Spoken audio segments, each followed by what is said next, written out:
Okay, Assalamualaikum warahmatullahi wabarakatuh dan selamat sejahtera. Jadi hari ini kita berjumpa lagi dengan PTPR Matematik bersama dengan Cikgu Farha. Jadi hari ini kita akan belajar tajuk yang baru dalam Matematik tingkatan 3 iaitu bab 8 dengan tajuknya Locus dalam dua dimensi. Okay, jadi hari ini kita akan belajar bab 8 locus dalam dua dimensi. Apakah yang kita akan pelajari? Ada dua subtopik. Okay, yang pertama 8.1 locus dan yang kedua ialah 8.2 locus dalam dua dimensi. Okay, kenapa kita perlu belajar bab ini? Okay, ini untuk pengetahuan tentang locus membolehkan seseorang menganggar atau meramal sesuatu jarak pergerakan atau lokasi berdasarkan syarat-syarat tertentu. Yang kedua, konsep locus digunakan dalam bidang pembinaan, lukisan kejuruteraan, penerbangan, pergerakan satelit dan sebagainya. Okay, kalau awak pernah tengok perlawanan badminton, okay, kalau perlawanan badminton, dia ada sistem yang nak tengok bola tangkis tu di dalam garisan ke ataupun di luar garisan.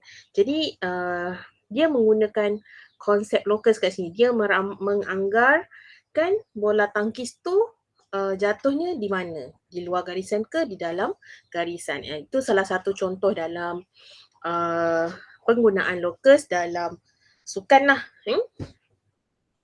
Okay. Jadi kita pergi dulu kepada subtopik yang pertama, 8.1 iaitu locus. Jadi apakah itu locus?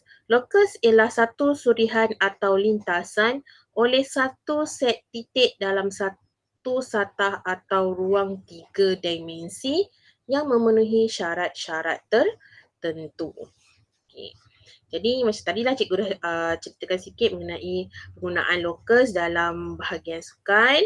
Jadi kita pergi kepada contoh lah. Contoh yang pertama. Okay. Satu titik C dilukis pada satu sayap sebuah kipas yang sedang berputar seperti dalam rajah. Terang dan lakarkan locus bagi titik C. Jadi diberi titik C ini berada di hujung salah satu sayap kipas. Jadi kalau kita bayangkan kipas ni berpusingnya, kipas ni pergerakannya adalah berputar dalam keadaan yang sekata. Bentuk bulatannya sama sahaja daripada awal putaran sehinggalah kita tutup kipas tu, sehinggalah kipas tu berhenti kan. Jadi putarannya locus itu adalah berbentuk bulatan dengan ketuanya pada titik C. Okay. Dengan fokusnya pada titik C. Jadi pada C ni dia terus berputar dalam bentuk bulatan. Okay. Itu contoh yang kita nampak lah dekat rumah kita kipas. Contohnya macam penggunaan kipas. Kipas shilling, kipas kaki pun ia juga. Dia berputar dalam satu bentuk sahaja yang sekata. Okay. Okay.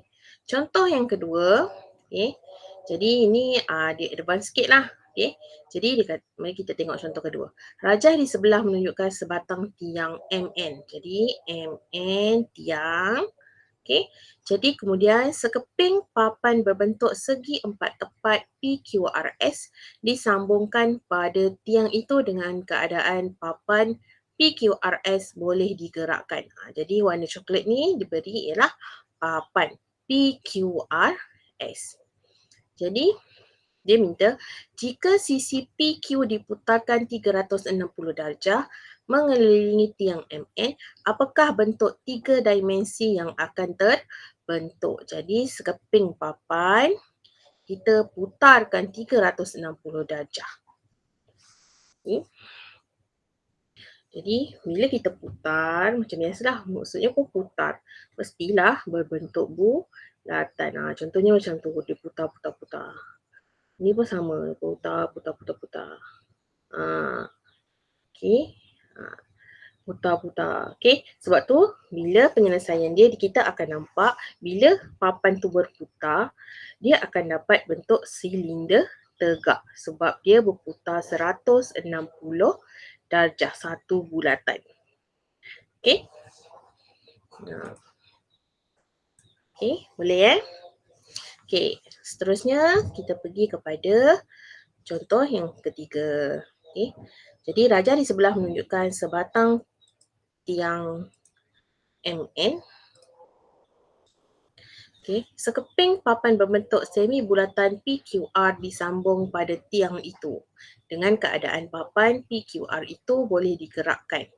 Jika papan PQR diputarkan 360 darjah mengelilingi tiang MN, apakah bentuk tiga dimensi yang akan terbentuk? Jadi, daripada satu papan yang berbentuk uh, semi bulatan diputarkan. Okey. Jadi dekat sini dia berikan penyelesaian dia bila dia berputar, okey, kita akan dapat satu bentuk iaitu sfera. Okey. Ini macam imajinasi lah, lebih kepada imajinasi kita. Okey. Jadi apa-apa kalau awak masih kurang faham macam mana putaran-putaran ni, banyak juga video-video dalam YouTube yang boleh awak gunakan dan lihat macam mana lokus dalam bentuk tiga dimensi dan juga dua dimensi. Okey. Okay. Kalau bentuk dua dimensi dia hanya bentuk bentuk solid macam ni, bulatan. Okay. Kalau tiga dimensi dia kita akan dapat satu bentuk tiga dimensi lah. Macam ni kita dapat silinder. Ini kita dapat sfera. Ni bentuk frustum. Okay. Kita boleh juga dapat juga bentuk-bentuk prisma, bentuk cuboid, kubus. Okay. Dia banyak lah. Okay. Bergantung kepada gambar rajah yang diberi. Okay. Jadi untuk itu sahajalah lokus yang kita belajar pada hari ini. Okay. Jadi sekian, terima kasih.